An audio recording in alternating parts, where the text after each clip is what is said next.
Dole. Assalamu alaikum. Assalamu alaikum.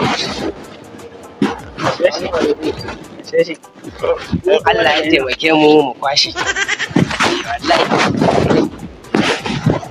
Wallahi.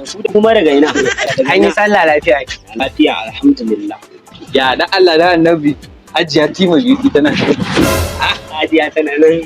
Ai yanzu ma da kaga nan jiran Hajiya nake da dan kolo ne. Na ji tarbiyyar. an fara su yake. Masha Allah. Da Allah muna so to za mu shiga ciki. Barka da sallah muka kawo masa. Ai ko daga lahira kuka zo ba za ku ga gidan nan ba. Ya kake ka san ya muke da ita kuwa. Dan muka shiga muka ganta kuma mu fito ai za mu ganka. Allah ko 200 sai mu baka. Gaskiya ne wallahi ba ku shiga ba. Yawa za mu shiga. Ba malam ya kake haka.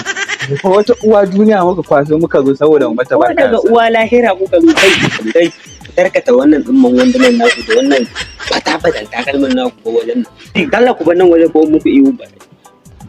Sai ko muku iyo ba. Yanzu yan sa security su kama ku. Security jami'an tsaro kuma. Ya kai da haka. Duk nisan tafiyan nan ta mu. Hakuri. Duk nisan tafiyan nan ta mu haka za mu koma.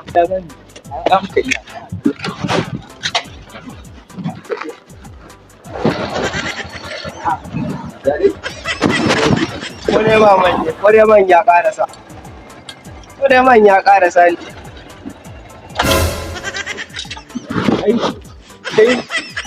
Kai man ma ya kare. Ko kuma wadannan da abu. Man ya kare. Sai dai mu kura. Ya anjima. Da ita.